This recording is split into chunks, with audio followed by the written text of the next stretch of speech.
Morning, guys. Happy Thursday. Good morning. I'm back in Texas, so looking forward to the call today. God, it's hot. I don't know where you guys are in the world, but it's boiling hot, crazy hot here in Texas. When we moved here back at the end of May, the temperature was about 90 degrees. And we were saying, yeah, everyone's raging about the Texas heat. This is nothing. Like, we can deal with this. And we went back to the UK for a week. As you know, we got back here on Tuesday night. And UK was nice. It was about 75 degrees, nice and warm. But then it's been over 100 since we got here, and it's literally like crazy. And the one of the aircon panels in the upstairs of the house has failed. So it's literally like so freaking hot up there.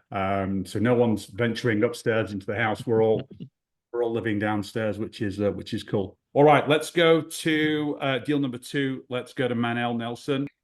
All right. Hi, everybody.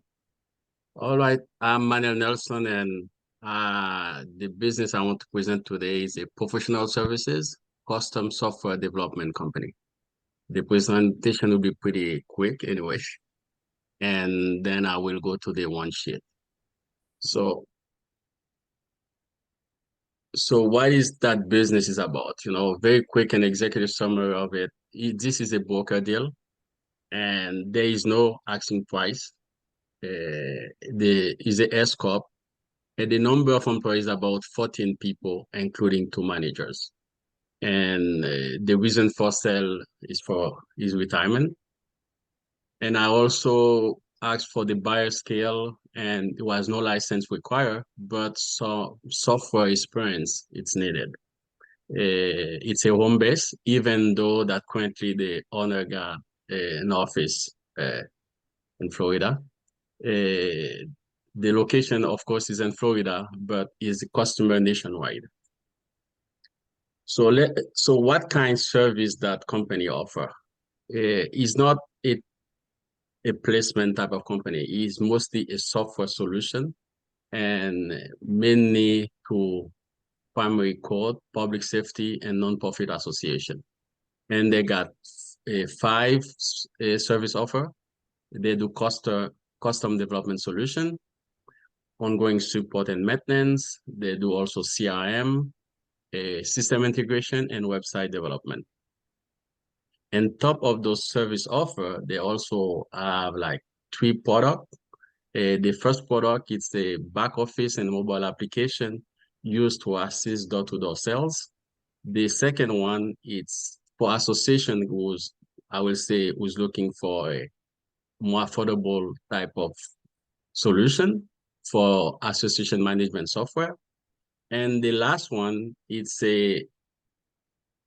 type of ATM. Next generation will include check cashing, crypto buy and sell, prepaid cards, mobile top-ups, and bill payments. Yeah, let's move on to the next one. So what is the team? The way I see it for the team, I will be, even though I'm mostly looking for an investor, but I will probably do a 1-year transition.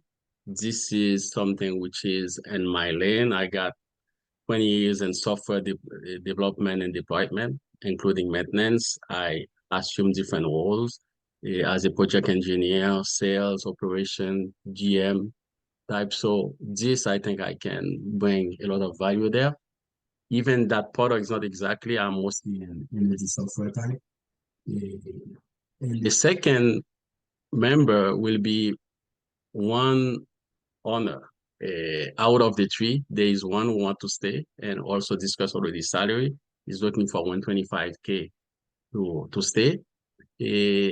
Currently is the face of the business with the largest contract. So type of program manager type of role to the big customer.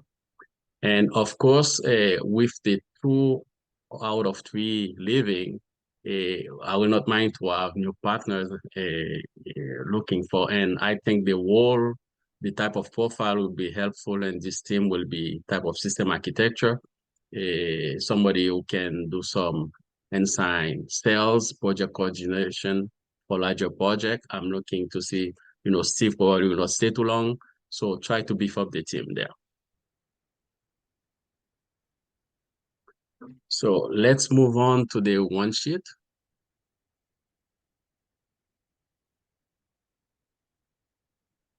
Tell me if you guys can see.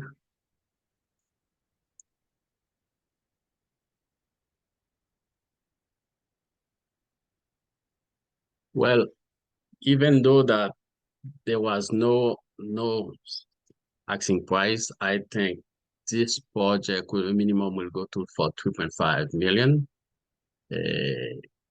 From revenue wise, I did have the data for the 24, even until June, the remaining was an estimate, so I decided to use it. So we got an average of revenue about 2.5.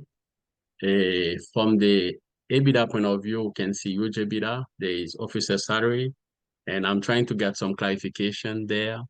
I got a seller meeting tomorrow, but the officer salary over 300K. I don't know if it's for all of three of them, if there is on top of it some other salary. So I need to discuss that. From the cash point of view, like I don't think there will be any cash in the business, so this will be discussed with financing of the business. Okay. So we can see the multiplier is, it's about 3, 4. And if I move to okay, let me try to the SBA, because I think the SBA will be probably the place to go there.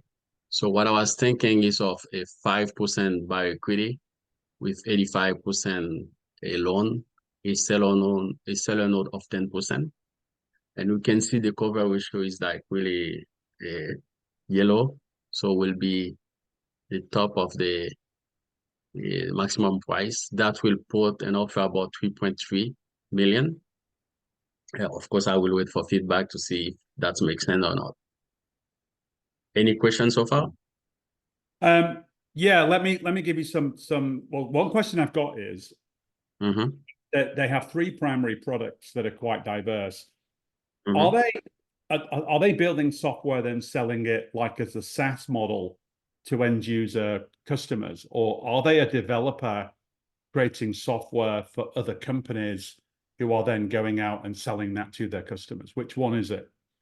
I think they develop a custom software, So mostly for quotes. Yeah, but are they developing it and they're selling it to lots of customers as users, or are they selling it to companies who are then selling that software to customers? Which is it? There is custom development for each course. It's not a SaaS model. I think the product they have, the 3 product, is a derived product, is an extra. They do some revenue. They're not selling to everybody. But for each customer, they can custom depending on the different integration that, Yeah. Okay. So they're an outsourced software development. So, well, presumably they must have a lot of other projects then. They do. Yeah, they must have a lot of other projects. So it's bespoke one time, and then what's their commercial model? Do they get? Is it purely? Is it fee-based work, or do they have any royalties or percentage of revenue on the back end for the software that gets sold through, or is it just big lumpy projects where a customer calls them, says, "Hey, can you build me a crypto program?" And they go, they build it, they get paid, and then there's maybe some maintenance and further development moving forward, but generally it's big, chunky project-based work. Yeah. That's the second option. It's a big project, they go for bid, they got the project and they deploy the project, get the money to milestone. Then after the project is done, they have a maintenance contract in place and they can continue to serve the customer.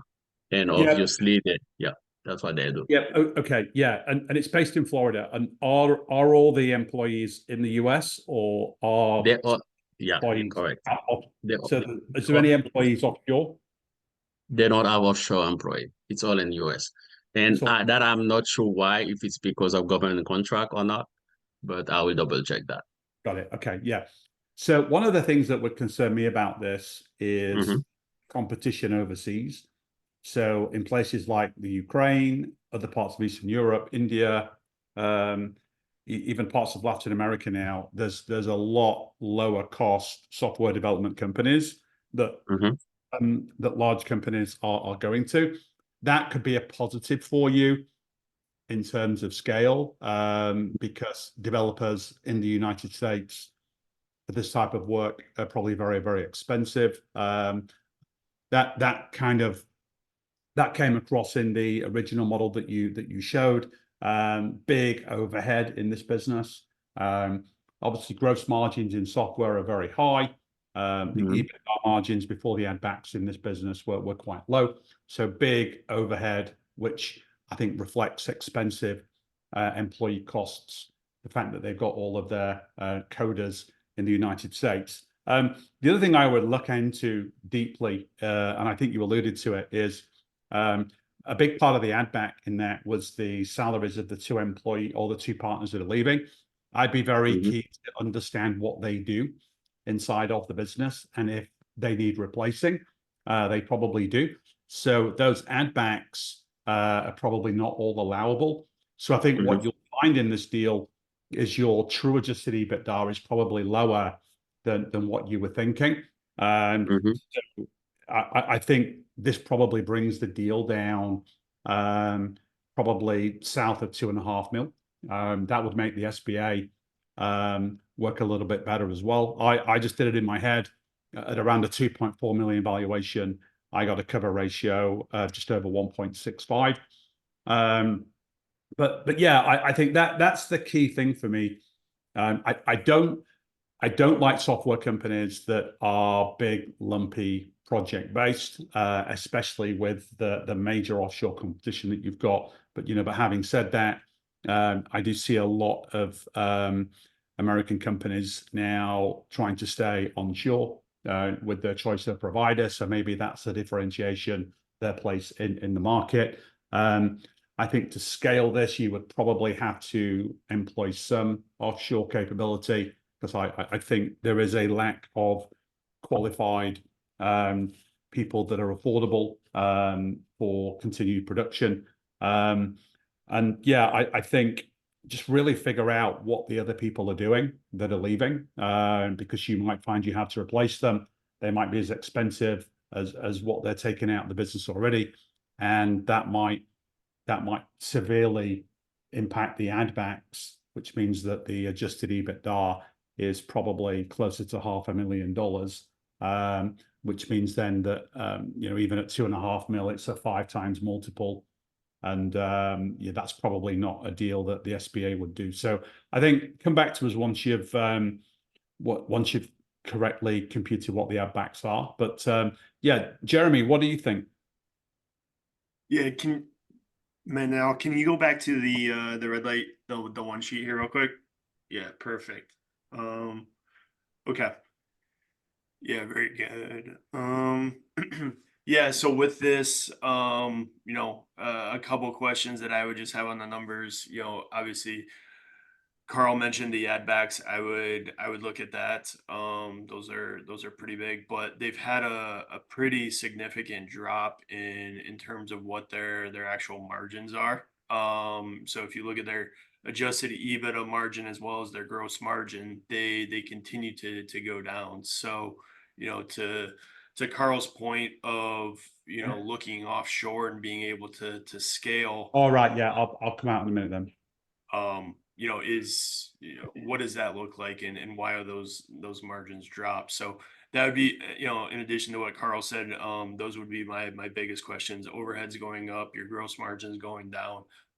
So what's going on with that? Okay, thank you.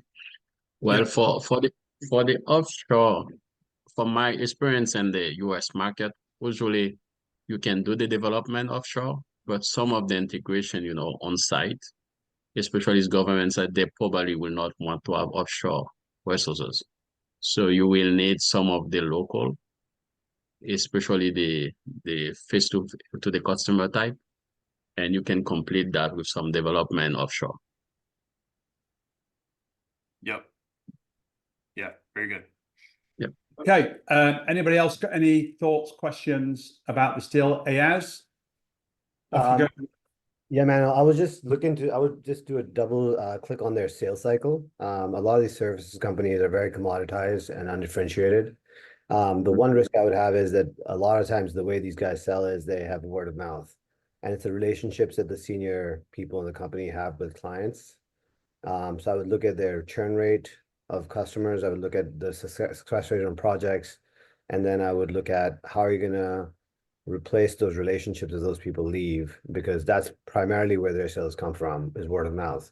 Because there's nothing differentiated about, like, to Carl's point, there's just so many of these custom companies out there that do this.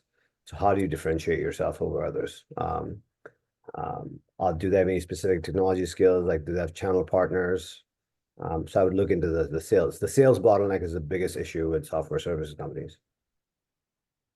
Yeah, I think you're right there, because they mentioned they don't really have sales activities beside of reference, from all customer and the relationship they have. Yeah.